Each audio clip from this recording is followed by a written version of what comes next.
Most life path systems that we've looked at so far are generally mandatory systems that you derive your mechanics from. But what if there was an optional version?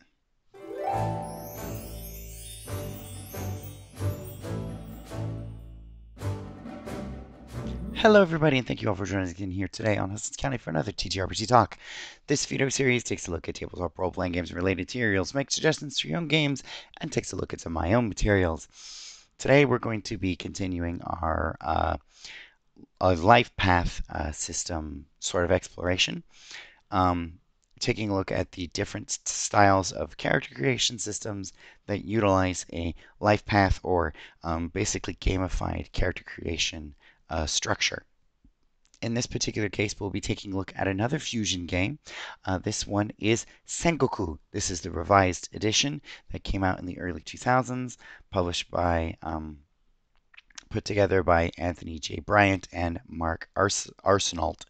Um, this is, again, as I mentioned, based on the Fusion engine, and as you can probably tell by the title and by the art, it is greatly inspired by the Sengoku Jidai of Japanese history, basically the Warring States period, and of course the Edo period coming after that, especially early Edo, in part because it is actually really more inspired by the sort of chambara or sort of samurai western style movies that came out, especially the ones where, Mifune played major characters in a lot of them. Now, is this necessarily a role playing game that I would recommend that you play?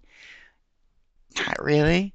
Um, while this book does have a very large section that is incredibly detailed, exploring various aspects of actual, real Japanese culture, especially from this time period, there are a number of Western stereotypes and fallacies that are existing here, like the emphasis on honor and all, the usual stuff that you see and are major gripes for people of Asian heritage or have actually extensively studied Asian history or lived in Asia for extended periods of time. You know that big brushes get painted on to various elements of culture. This game does better than most, but it still has a lot of problems in it. Again, it's early 2000s and RPG publishing. It's very well researched, but it's got issues. In part because, again, it's based partly on the movies, the sort of chambara style of movies, rather than actual history and actual culture. Um, so that's one problem that does exist in this game. You could potentially modify some things to get rid of some of those problems or to at least mitigate some of those problems. But again, it's a pretty dated system. It's generally a good book to look at and to for inspiration and stuff like that. Um, Especially for certain mechanics, like some of the mechanics we're going to be exploring today, but not necessarily a system I would recommend that you use. Just like I wouldn't recommend that you play Legends of the Five Rings or a number of other games like it. So we're going to go ahead and just jump into the actual character creation system. Um, so as I mentioned in the sort of intro to this video, in this game, one of the interesting elements is that basically this life path system is technically not really required. It's essentially optional, but it is still incredibly useful, especially if you're not super familiar with Japanese geography and history and stuff like that. One other thing that I do want to go ahead and point out here is that because this is actually an optional part of the system, you could just go and create your game character just wholesale, um, just buying points and going through the system. And another part that actually makes this optional is the fact that any places where this system, this life path system seems to indicate where you should gain a complication or a perk or a skill or something because of something that you've done in your past, you actually then have to buy it through the game purchasing system to actually create a character. So we're not going to be creating a character today. We're only going to be looking at the actual life path element itself. Essentially, this is a backstory or origin story system. A lot of these roles are going to be utilizing the 2d6. So I'm going to go ahead and do that. So the first thing that they want us to do is kind of roll basic personality, values, and worldview. Um, Here we have our table of personality, basic personality traits. So, they go from devout to violent, honest, industrious, so on and so forth. So I'm just going to go ahead and roll. And I rolled a 7. So our character is going to be honest and hardworking.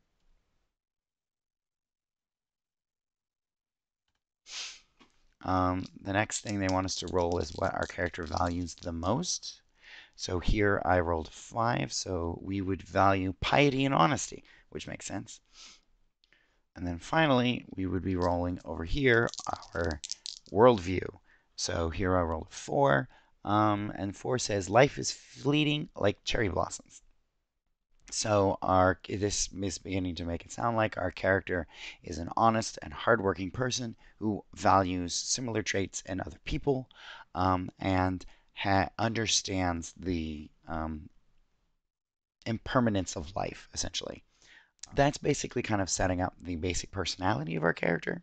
From then on, a lot of these elements are going to be actual like events and the actual origins of our character. Basically, for some reason, I'm not 100% sure why, but this system essentially has us create the fundamental elements of our character's personality and then build the backstory as to why they have that personality, I guess. I don't know. Anyway, so first we need to roll early background. So again, anything that we would be rolling here would be things that we have to then pay for later, because of the various ways that the system works. Um, so the first thing that we would roll would be the sort of birth cast, the sort of kaiku of our character.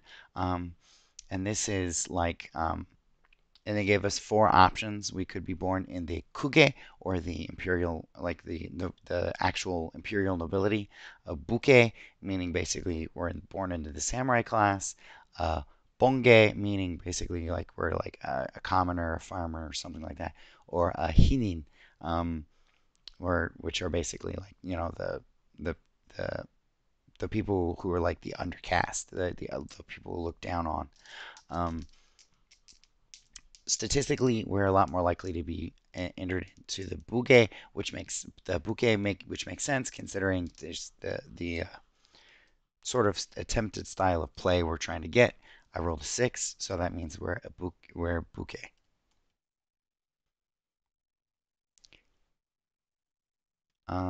So the next we'd be rolling are the home province, the land or country that we're from. They want us to roll for our region and then the specific province within that region. Um, So I rolled that our character is from the Sanyodo region, specifically 7, Bizen. So for those of you who are not familiar with this, Bizen is like down here. So of course we have our major cities like here Osaka and Kyoto, and Tokyo's of course over here. So Bizen is over here. And the region that we rolled is basically this section of the country down here, this sort of southern province of the island of Honshu. Alrighty, the next thing would be basically we would be rolling this sort of specific environment that we rolled in. Um, it would probably make more sense if this had gave us different things, kind of like our Artesia did, where depending upon which province we were in, changed the odds of what we kind of our specific background. That might make more sense, but it doesn't. And I rolled a 10, which means basically we're from a town. We're from a relatively small town. So we're from a town in Bizen province. All right. So the next thing we would do is we'd start going into childhood events. Um, Basically, as we need to roll to see if we had a boring childhood, in which case we just jump straight to things that happened in our life. Um, and if not, then we had at least one thing happen in our past. So I rolled a 6, so we are going to roll a childhood event. And then here it says a crisis occurred in your character's early youth. Roll 1d6 to see how your family was affected. And I rolled a 1, so one of our family members. And then we need to roll 1d4 again. There must be either some sort of secret or there's some enemy acted against our family in some capacity. I rolled a 3, which means enemy. This we're going to be rolling on this table down here. And I rolled a 5. So it says abducted or mysteriously vanished. You were inexplicably left behind. So I guess either we were left behind or the character was abducted or mysteriously vanished. So I'm going to say one of our family members was mysteriously vanished. Although I don't know which one. All right, so in the next step, so that basically is like if we were doing like a traveler system or something like that, that would be setting up the basics of our character, our origins, and obviously we would be rolling stats and stuff, but again, in this system, stats come after. Instead, we're now getting to like the life events. So it says that we should roll 2d6 plus 13, and that will determine what age our character is going to be. And then for each year over 15, we're supposed to roll once on a table to see the event for that particular year. So again, this is very similar to a lot of the life path systems where, you age in every term or year or whatever, things happen. 5. So with 13 plus 5, that would be 18. And because of that, that means we're going to be rolling an event for the 16, 17. I guess we would not. Well, we'll roll an event for 18 too.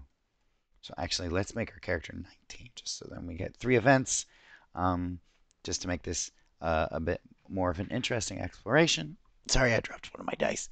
A bit of a more interesting exploration of the system. So, we're supposed to be rolling on this table here, which determines which of the future tables we're going to roll on. We have the option of a good or bad thing happened. We might have gained friends or enemies, love and war, or nothing happened. So here we go. So I rolled a 2. That means we're rolling on good with the bad. So it would be this table here. Now, if I roll a 1 or a 2, then something good happens. If I roll a 3 or a 6, something bad happened. So I guess this is one way to create more tragic backstories, which kind of fits the sort of themology of a lot of Chambara movies. So I rolled that a good thing happened, and specifically a debt owed. Someone owes me big time. Roll 1d6 divided by 2 to determine the level of favor. 5. Okay, so that would be, I guess, a level 2 favor. And that is sort of mechanically expressed in the game. Favors. It's part of the social system. So I guess we'll go ahead and roll a die for the year 17. I rolled a 5, so love and war. Okay. And I rolled a 2. Oh, here it is. Had love trouble. Any of these might be a good hook for a compulsion, an enemy, or a psychological complication. Roll 2d6 and we'll see below. You break up, but your lover vows revenge. Oh boy. So we fell in love, we broke up, and it was really bad. Oh boy. I guess we'll see. Okay, well, we got one more. Alrighty. And I rolled a 4, so we're going to be rolling on the friends and enemies table. Oh, good. So we got at least to roll on each table once. Right. So we gained a friend who's like a sibling to us. So current situation. So it says here, in this section, we'll start to shape our character's chosen profession, if not the actual cast. If your character is shinobi, then this profession could be their cover. So we're going to go ahead and roll 2d6. So here we have, like, for each cast, essentially, for each of these, each they give us an example of a profession that might exist in here. So here for law enforcement, for example, if you're in law enforcement, but you're from the nobility, you're a kuge, then maybe you're a member of the Imperial Palace Guard, right? If you're again also in law enforcement, but you're in the bonge cast, maybe you're a policeman, right? Basically like a beat cop, right? Again, I rolled a business or a merchant, and we're from the bouquet class. So it says here, um, we might be a martial instructor, like in a, we might, like, for example, own a dojo, essentially. We might be a teacher. So we're hired essentially to teach students, or we might be like a liaison between um, our master, our daimyo's clan, and local merchants. And then current outlook. So this is basically like, how do we feel about our life? And it said specifically, these might be best suited for a samurai or similar characters like that. Um, Great emphasis should be placed on the fact that the character must constantly struggle with his or her own desires, conflicting with his duties to his master. Um, so they want us to roll a d4, or I mean a d6 rather. Um, my purpose is to serve my master is what I rolled. So I don't really like this. I'm just gonna forget it. We're gonna get rid of that. This current outlook thing doesn't make any sense.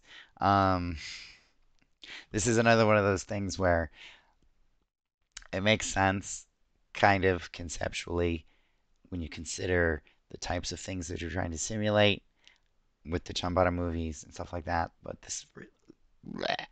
I don't like these. These are bad. Ooh, this is cringe. Anyway, um, so basically the next steps from here on, from here on we're essentially actually done with the life path system. From here on, basically we would be uh, taking a look at a profession template, or what they call a cast package, which the cast packages are here. So basically, this is like um, different stuff that we might have, complications that we could potentially get, and stuff like that. Basically, we're buying some of these things, and it's adding or subtracting from our starting wealth and things like that, or like points that we have when it comes to buying things. Um, Meanwhile, the professions, if we go down here, these are no occupations. Um, so it lists a whole different types of different sorts of professions that we might have, um, and templates that we might use associated with those. So, for example, if we were like a commoner, but in a martial profession, we might be an ashigaru. So we might have this, and so on and so forth. Like, I'm not gonna go further into these. Anyway, the important part is just that, you know, this is just the beginning of character creation. Later on, there are a lot of things that you need to do after this. This is not the end. And of course, you don't have to pick these. You can just use a character buying system, a point buy system to get your skills and things like that, instead of going through one of these character things. Um, and again, here we have sort of a walkthrough of how to do this. So here in this getting started section, this basically covers exactly what we just did. here on page 156, where, what do you value, basic personalities, worldviews, life events, all of that is essentially this section, right? Whoa, this is a very old PDF, so selecting things in it's weird, but basically it's this whole section right here, um, in like this first column and then the top of the second column. And then the rest of this is basically fleshing things out based on the things that we rolled, um, and then actually starting to develop the stats of the character and the skills that they have, and so on and so forth. So yeah, that was basically the sort of life path that exists in Sengoku. Um, it's interesting in that it's sort of like it creates that sort of kernel of a character, um, in a different way than we've seen so far. Because again, as I mentioned, we're not again as you can see, this isn't really adding any stats or anything. Um, Anything that we gained as a result of this, we still have to buy, using the point buy system, um, to develop the character. So, for example, that got us a favor. We're going to have to buy that favor essentially, through the character creation system. Um, yeah, and so yeah, that's it's interesting that the way that this kind of works. I'm actually considering, for one of the games that I've been toying around with and trying to develop, potentially utilizing an option, not necessarily an optional life path system, but one that doesn't explicitly build things out. Um, like Traveler does, or like other fusion games like Artisia does, where like the things you're rolling are actually changing your stats, because the game I'm thinking of is thinking of adding this to is a statless game already. So it would be something more like this. So yeah, thank you all for joining us again here today. I will be putting a link to the game down below, but again, I don't necessarily recommend it, as like a game to play, but it might be useful to take a look at as just like an element of gaming history. Don't forget to like, subscribe, and all that stuff if you want to find more, especially about this series. And don't forget to rate your itch purchases. If you would like to show your support for this channel or for the Hessens County blog, in the description down below, you will find links to the channel Ko-fi and also the Itch store. Please feel free to take a look, and thank you for your support.